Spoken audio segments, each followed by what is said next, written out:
하나님의 말씀은 마태복음 25장 1절에서 13절까지 말씀 되겠습니다. 마태복음 25장 1절에서 13절까지 말씀 제가 봉독에 올립니다. 25장 1절 그때에 천국은 마치 등을 들고 신랑을 맞으러 나간 열 처녀와 같다 하리니 그 중에 다섯은 미련하고 다섯은 슬기 있는지라 미련한 자들은 등을 가지되 기름을 가지지 아니하고 슬기 있는 자들은 그릇에 기름을 담아 등과 함께 가져갔더니 신랑이 드디어 오므로 다 졸며 잘세 밤중에 소리가 나되 오라 신랑이로다 맞으러 나오라 하며 이에 그 처녀들이 다 일어나 등을 준비할세 미련한 자들이 슬기 있는 자들에게 이르되 우리 등불이 꺼져가니 너희 기름을 좀 나눠달라 하거늘 슬기 있는 자들이 대답하여 가로되 우리와 너희의 쓰기에 다 부족할까 하노니 차라리 파는 자들에게 가서 너희 쓸 것을 사라 하니 저희가 살아간 동안에 신랑이 오므로 예비하였던 자들은 함께 혼인잔치에 들어가고 문은 닫힌지라 그 후에 남은 처녀들이 와서 가로되 주여 주여 우리에게 열어주소서 대답하여 가로되 진실로 너희에게 이르노니 내가 너희를 알지 못하노라 하였느니라 그런즉 깨어 있으라 너희는 그 날과 그 시를 알지 못하느니라. 아멘. 할렐루야. 네, 반갑습니다. 이제 더위가 조금 물러가는 것 같죠. 네. 오늘도 우리 하나님께서 우리의 예배를 받아주실 줄 믿습니다. 네. 오늘 말씀은 우리가 많이 들어본 말씀이죠. 심판의 복음입니다. 근데 신약 성경은 사실 진도가 많이 안 나죠. 한 장 나가기 힘들죠. 근데 구약 성경은 어때요? 뭐 2장, 3장 그냥 나가도 되잖아요. 신약 성경이 우리가 읽기는 좀 쉽더라도 아주 영적입니다. 영적이고 또 차원이 높다는 거예요. 읽을 수는 있지만 읽고 난 뒤에 항상 생각을 하게끔 하는 거예요. 그래서 신약 성경이 차원이 높죠. 네, 오늘 말씀도 열 처녀의 비유의 말씀입니다. 열 처녀의 비유 25장 1절 그때에 천국은 마치 우리 예수님께서 이런 표현을 많이 하셨어요. 뭐 말씀을 하실 때 마치 뭐뭐와 같더라. 왜 이렇게 하셨냐면 예수님께서 천국의 용어로 사용하려니까 이 땅에 사는 사람들이 못 알아듣는 거예요. 그래서 이 땅에 있는 것을 비유로 말씀하셔가지고 원감령을 깨닫게 하는 거예요. 그럼 오늘날 어때요? 너무 과잉 해석을 해가지고 비유는 비유로 그쳐버리면 되는데 또 비유에서 또 비유를 드는 거예요. 비유에서 비유를 들으면 원관념이 어떻게 되는지 모를 수가 있는 거예요. 그래서 너무 과잉한 해석을 해가지고 어렵게 만들어버리죠. 그래서 그때의 천국은 마치 등을 들고 신랑을 맞으러 나간 열 처녀와 같다 하리니 우리나라 문화하고 조금 다르죠. 이스라엘 나라 문화는 우리는 신랑이 언제 와요? 낮에 옵니다. 그렇죠? 이스라엘 나라는 밤에 오는가 봐요. 낮에는 잔치를 하기 위해서 기뻐하고 춤추며 신랑을 기다리기 위해서 얼마나 기뻐합니까? 신랑이 빨리 오야 되는데 빨리 안 오는 거예요. 또 언제 올지도 모르는 것이죠. 이렇게 비유를 하시죠. 2절 그 중에 다섯은 미련하고 다섯은 슬기 있는지라. 여기서 슬기란 단어는 보면은 원어를 보면은 입에 재갈을 먹이다 이런 뜻이 있어요. 우리가 항상 무슨 일을 할 때나 뭐 행동을 행할 때 항상 준비를 하고 생각을 하라는 거예요. 미련한 사람들은 어때요? 말이 먼저 앞섰죠. 행동이 앞서고 어디 모임에 가보시오. 자기가 제일 잘났어. 내가 뭐 어떠고 저 형사는 미련한 사람입니다. 그래서 항상 준비하고 생각하는 거예요. 지금 신랑이 드디어 오죠. 드디어 오면은 뭔 이야기를 하려고 하는 거예요? 예수님의 재림을 이야기하는 거예요. 지금 이 마태복음을 기록한 마태는 예수님께서 한 성천하시고 난 뒤에 한 30년, 20년 되면 오실 줄 알았던가 봐요. 근데 안 오셨거든요. 그 성령은 어떠셨어요? 예수님께서 성천하시면 내가 올라간 후에 몇 날이 안 돼서 성령을 보내니라 하셨죠. 그리고 일주일 만에 오셨잖아요, 성령이. 근데 예수님은 드디어 오신 거예요. 그래서 우리가 성경을 읽을 때 왜 이런 말을 기록되었는지, 왜 이런 말을 이 시대에 기록되는지 이 원관념을 좀 파악해야 되는 거예요. 기록자의 의도를 파악해야 되는 거죠. 그래서 신랑이 더더우니까 어때요? 그 낮에 기뻐가지고 혼인잔치에 춤추고 이러니까 얼마나 피곤하겠습니까? 밤에 깊은 밤에는 다 졸고 잡니다. 피곤하니까 자야 되죠. 믿는 자나 안 믿는 자나 다 졸고 잔 거예요. 3절 미련한 자들은 등을 가지되 기름을 가지지 아니한다는 거예요. 말마 앞서는 거 미련한 자들은 등을 가지고 있는데 기름을 가지지 아니했다는 것이죠. 여기서도 등과 기름은 비유의 말씀이에요. 등과 기름은. 그런데 비유의 말씀은 비유의 말씀으로 거쳐야 되는데 여기다가 또 비유를 해가지고 등은 무엇이고 기름은 무엇이고 기름은 믿음이고 성령이다 이렇게 또 해석을 하는 거예요. 등은 등이고 기름은 기름입니다. 아니 우리 하나님과 하나님 목자시죠. 우리는 양이잖아요. 양이 목자와 양 관계 이렇게 끝이 나야 되는 거예요. 예수님께서 말씀하셨죠. 나는 포도나무고 너희는 가지라. 그럼 포도나무와 가지, 목자와 양, 불과 분의 관계잖아요. 떨어질 수 없다는 거예요. 그렇게 이해를 하면 넘어가면 되는 거예요. 그렇죠? 무화과 나무는 무엇인가? 양은 무엇인가? 첫째, 둘째, 셋째. 번장할 필요 없습니다. 넘어가면 되는 거예요. 기름을 담아 등과 함께 가져갔더니 5절 신랑이 드디어 오므로 다 졸며 잘세. 다 졸고 자지요. 잠이 오는데 6절 밤중에 소리가 나되 보라 신랑이로다 맞으러 나오라 하며 이에 그 처녀들이 다 일어나 등을 준비할새 미련한 자들이 설기 있는 자들에게 이르되 우리 등불이 꺼져가니 너희 기름을 좀 나눠달라 하거늘 설기 있는 자들이 대답하여 가로되 우리와 너희의 쓰기에 다 부족할까 하노니 차라리 파는 자들에게 가서 너희 쓸 것을 사라 하니 저희가 사러 간 동안에 신랑이 오므로 예비하였던 자들은 함께 혼인잔치에 들어가고 문은 닫혔다는 거예요. 지금 1절부터 쭉 이야기를 끌어온 게 뭐예요? 원관념이 뭐예요? 예비하는 거예요. 예비. 예수님의 재림을 예비하는 거예요. 잠은 안 잘 수 없잖아요. 잠은 자되 깨어있으라는 거예요. 신부가 신랑 오기를 기다려야지 왜 잠을 자요? 또 안 잘 수도 없지요. 깨어있으라는 원관념이 이렇게 나오는 거예요. 근데 오늘날도 교회 나왔다가 안 나왔다가 하는 사람 있죠.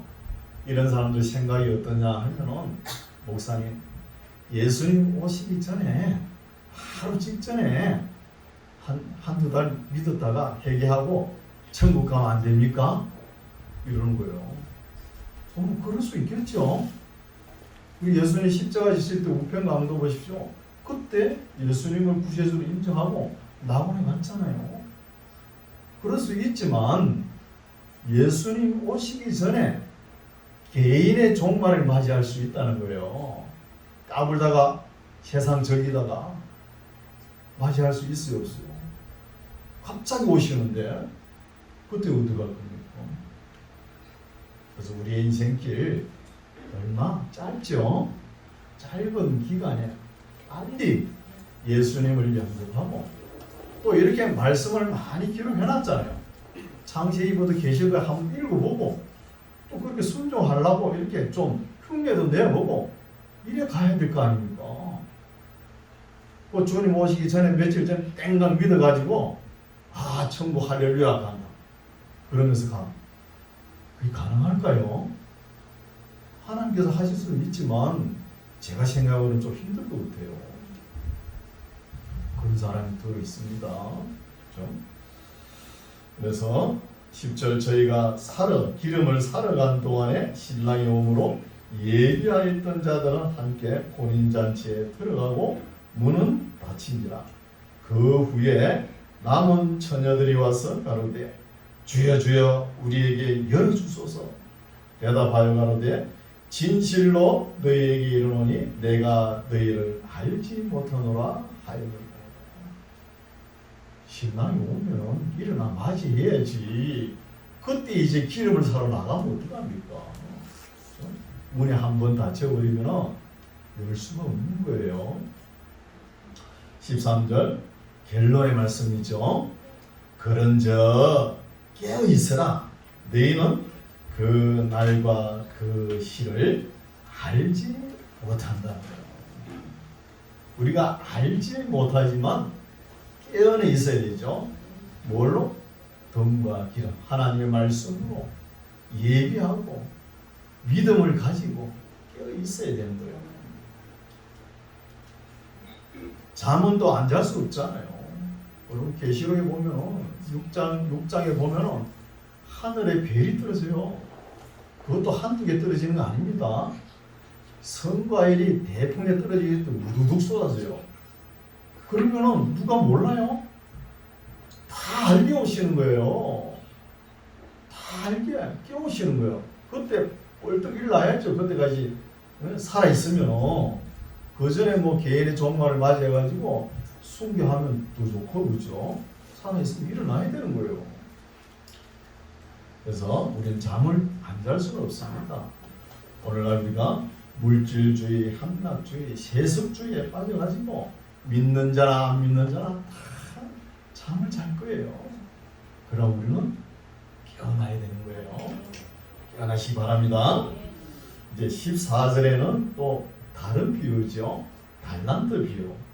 이 말씀은 뭐 설교 많이 들으셨을 거예요. 그렇죠? 또 어떤 사람이 타국에 갈 때 그 종들을 불러 자기 소유를 맡긴과 같으니 각각 그 재능대로 능력대로 하나에게는 금 5달란트를 하나에게는 2달란트를 하나에게는 1달란트를 주고 떠났더니 5달란트 받은 자는 바로 가서 그것으로 장사하여 또 5달란트를 남기고 2달란트 받은 자도 그같이 하여 또 2달란트를 남겼으되 1달란트 받은 자는 가서 땅을 파고 그 주인의 돈을 감추어 두었더니 오랜 후에 그 종들의 주인이 돌아와 저희와 회개할지어다. 우리 하나님은 회개에 밝으신 분입니다. 계산에 밝으신 분이에요. 하나도 빠짐없이 다 계산합니다. 구약에 이런 말씀 나오죠. 하나님 것은 짐승이나 사람이나 첫 것은 하나님의 것이죠. 사람의 장자로, 그렇죠? 근데 첫 것을 바치는 대신에 하나님께서 하나님께 바치는 대신에 누굴 바쳤어요? 레인을 하나님께 바치셨죠. 그런데 어느 날 가만히 하나님께서 계산을 해본 거예요. 아니 장자의 수가 레인의 수보다 230명이 많은 거예요. 그러면서 하나님께서 그 230명 많은 거 그 돈으로 계산해가지고 나한테 달라는 거예요. 우리 하나님 이러신 분이에요. 반드시 회개를 하는 거예요. 계산을 합니다.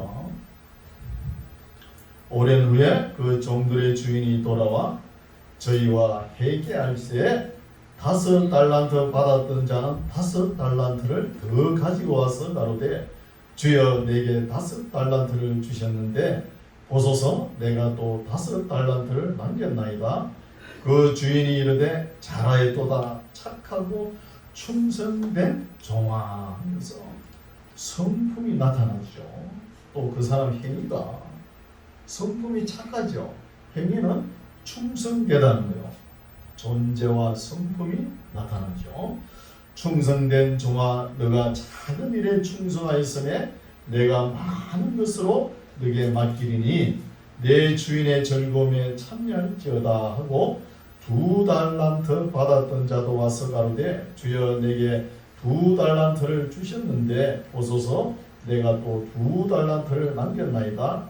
그 주인이 이르되 잘하였도다 착하고 충성된 종아 너가 작은 일에 충성하였으니 내가 많은 것으로 너에게 맡기리니 내 주인의 즐거움에 참여할지어다 하고 1달란트 받았던 자도 와서 가로되 주여 당신은 굳은 사람이라 심지 않는 데서 거두고 해치지 않는 데서 모으는 줄을 내가 알았으므로 두려워하여 나가서 당신의 달란트를 땅에 감추어 두었나이다. 보소서 당신의 것을 받으셨나이다. 그러면서 땡강 1달란트 내주는 거예요. 땅에 파묻었다가 이렇게 보시고 주님께서 26절 그 주인이 대답하여 가로되 악하고 게으른 종아 나는 심지 않은 데서 거두고 해치지 않은 데서 모으는 줄로 너가 알겠느냐 알았느냐는 거예요. 뭐 문제가 있죠, 그죠? 우리 하나님께서는 심지 않는 데서 거두시고 해치지 않은 데서 모을 수 있는 분이 아니에요. 다 모을 수 있습니다. 전지전능하신 하나님이시잖아요. 그럼 500 보십시오. 물고기 2마리와 떡 5개 5,000명 어떻게 먹입니까? 하시잖아요. 믿으시죠? 그래서 엘리야 보십시오. 그 밀가루 한 바가지 가가지고 가구집에 가지고 계속 밀가루가 안 떨어지게 하잖아요. 할 수 있는 거예요. 그러나 하나님께서 할 수 있는데 왜 안 하시냐? 우리가 할 일이 있다는 거예요. 우리는 가만히 있어라. 가만히 있는 게 아니에요. 가만히 있지 말라는 거예요. 하나님께서 처음에 뭐라 했어요? 각 재능대로 5달란트, 2달란트, 1달란트 주셨잖아요. 그걸 받았으면 열심히 일을 해가지고 하나님 앞에 뭐 내놓으라는 거예요. 그럼 1달란트 받은 사람은 그냥 파묻어 놨다가 그거 가져왔죠. 그리고 판결이 뭐예요? 게으르고 악한 종이라는 거. 우리가 믿는 사람들이 뭐 밤이슬을 맞고 담을 넘어 도둑질 안 하죠. 또 살인 안 하잖아요. 그런 죄는 범하지 않을 수 있지만 게으른 죄는 범할 수 있는 거예요. 또 게으른 데다가 교만하죠. 또 태만하고 이런 죄는 얼마든지 범할 수 있습니다. 그래서 항상 깨어서 내 자신을 돌이켜봐야 되는 거예요. 울고 아무것도 하지 말고 너는 가만히 있어라 이게 이야기가 아니에요. 할 수 있으면 최선을 다해가지고 노력하는 모습을 하나님 앞에 보이라는 것입니다. 27절 그러면 너가 마땅히 내 돈을 치리하는 자들에게나 두었다가 나로 돌아와서 내 본전과 별일을 받게 할 것이니라 하고 그에게서 그 1달란트를 빼앗아 10달란트 가진 자에게 주어라. 무릇 있는 자는 받아 풍족하게 되고 없는 자는 그 있는 것까지 바뀐다는 거예요. 이게 하나님의 법칙이에요. 하나님의 법칙. 30절 이 무익한 종을 바깥 어두운 데로 내어 쫓아라. 거기서 슬피 울며 이를 갈미 있으리라 하니라. 우리가 받은 자기가 능력 따라 일을 하잖아요.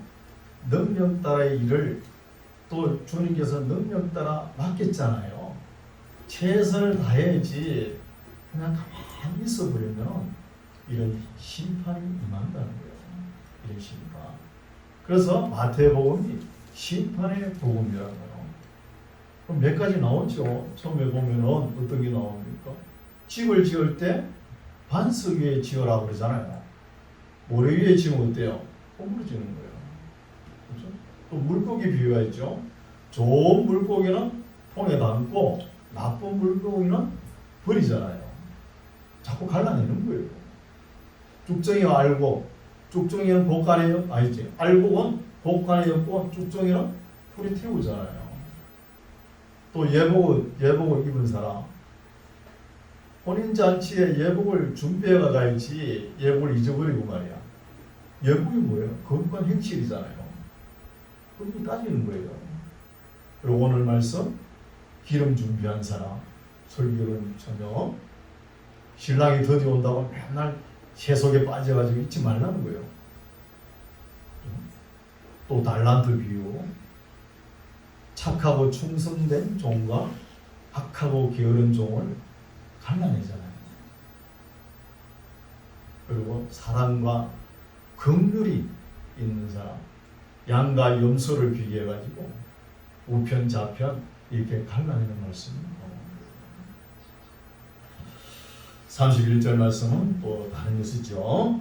인자가 자기 영광으로 모든 천사와 함께 올 때에 자기 영광의 보좌에 앉으리니 모든 민족을 그 앞에 모으고 각각 분별하기를 목자가 양과 염소를 분별하는 것 같이 하여 양은 그 오른편에 염소는 왼편에 두리라. 그때 임금이 그 오른편에 있는 자들에게 이르시되 내 아버지께 복받을 자들이여 나와 창세로부터 너희를 위하여 예비된 나라 천국이죠. 천국을 상속하리라 하는 거예요. 왜 천국을 상속하느냐 하면은 35절에 나오죠. 내가 줄일 때에 너희가 먹을 것을 주었고 목마를 때에 마시게 하였고 나그네 되었을 때에 영접하였고 벗었을 때에 옷을 입혔고 병들었을 때에 돌아보았고 옥에 갇혔을 때에 와서 보았느니라. 이에 의인들이 양편에 선 사람이죠.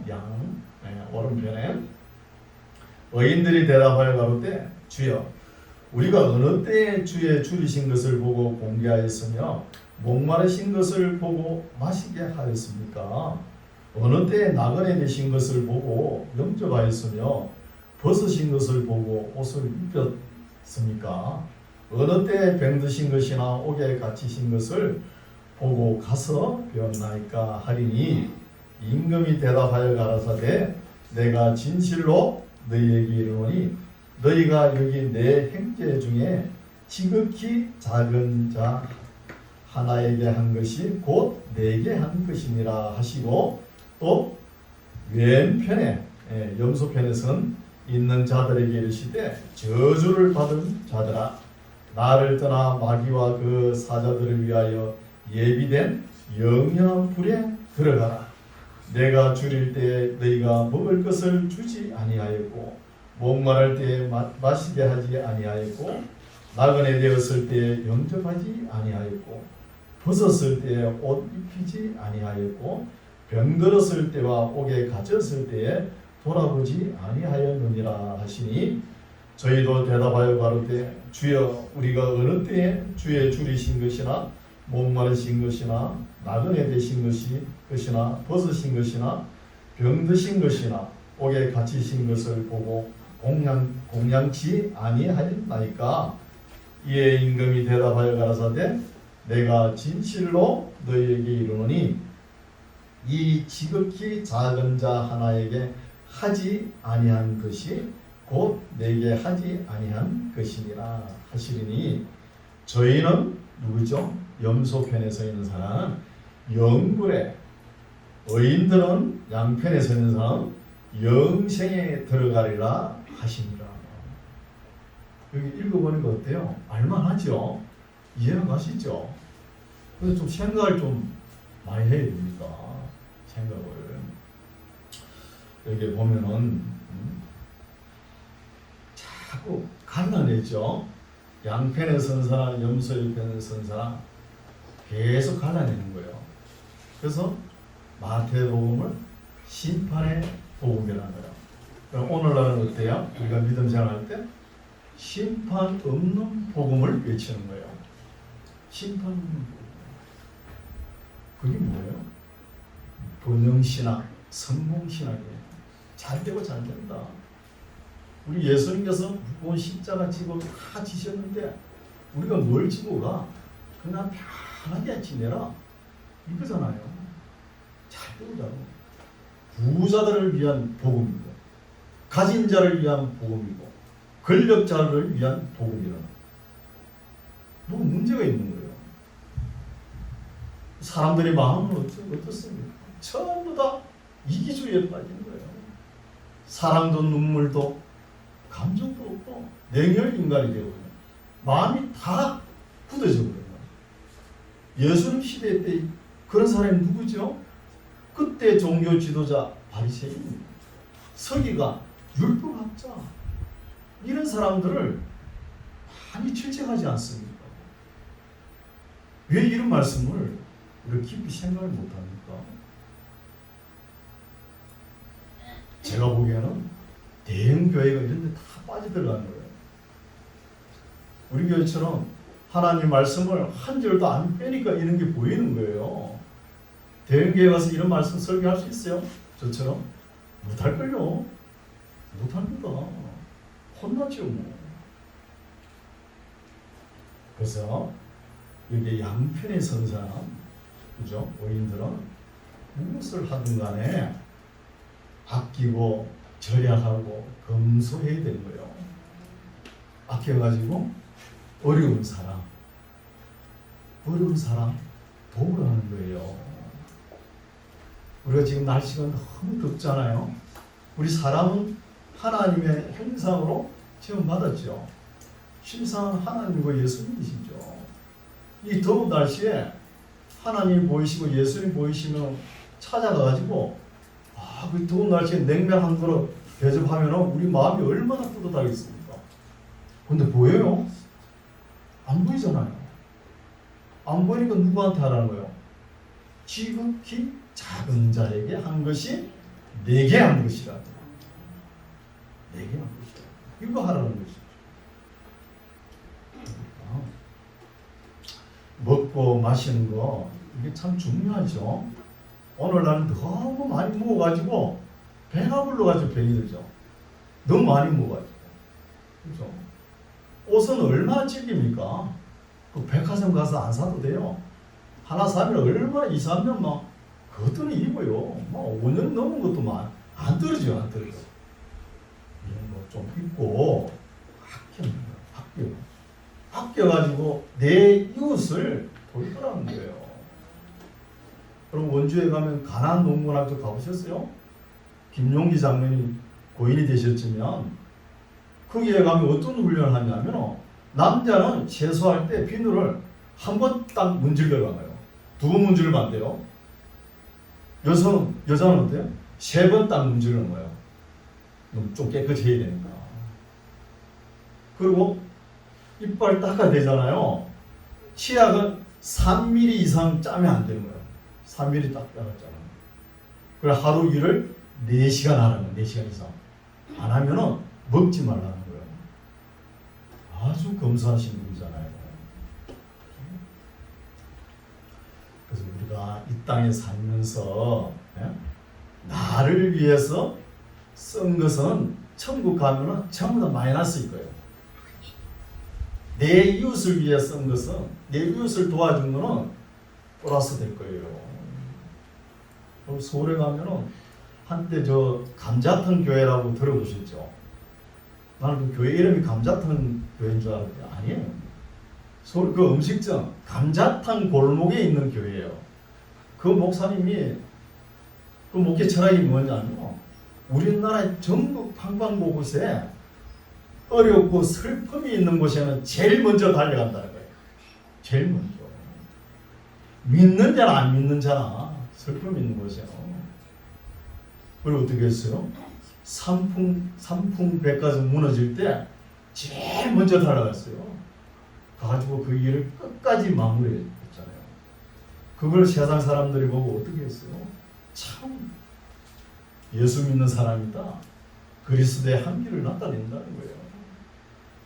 이런 모습을 보여야 되잖아요.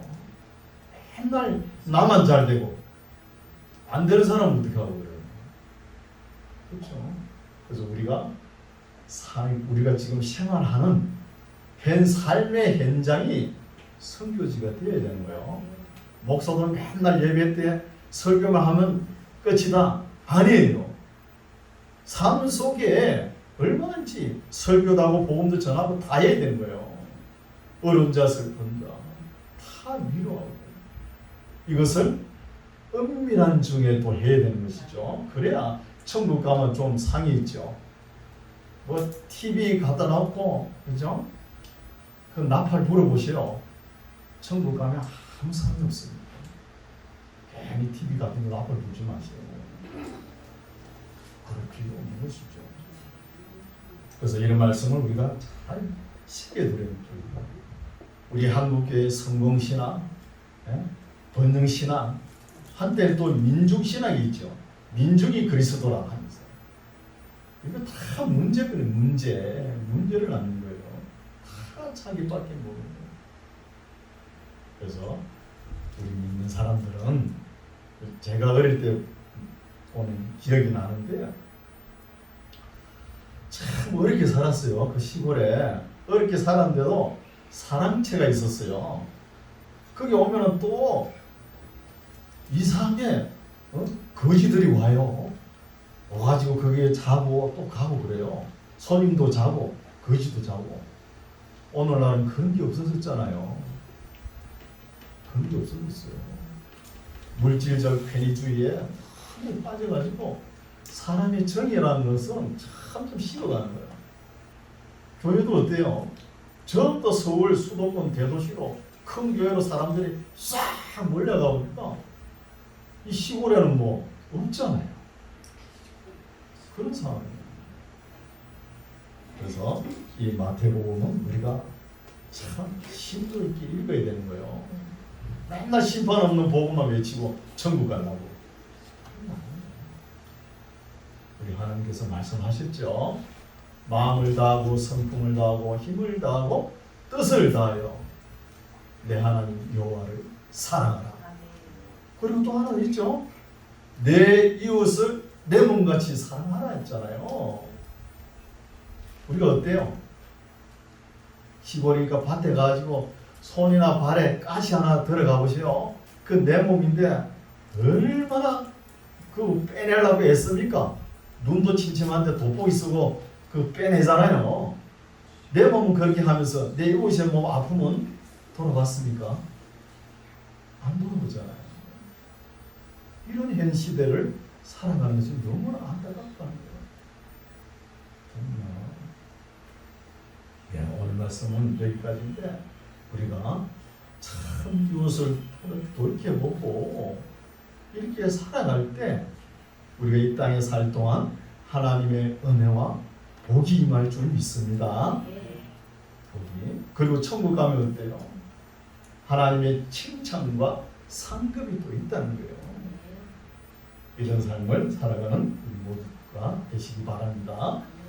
기도하겠습니다. 하나님 아버지 감사드립니다. 오늘 마태를 통해서 우리가 듣는 복음은 심판 없는 복음이 아니라 반석 위에 집을 짓고 좋은 물고기처럼 알곡처럼 예복을 입고 혼인잔치에 들어간 손님처럼 슬기로운 처녀처럼 5달란트, 2달란트 남긴 착하고 충성된 종으로 칭찬받는 사람처럼 행하여 땅에서도 은혜와 복을 받는 우리 모두가 되게 하옵소서. 예수님 이름으로 기도드립니다. 아멘.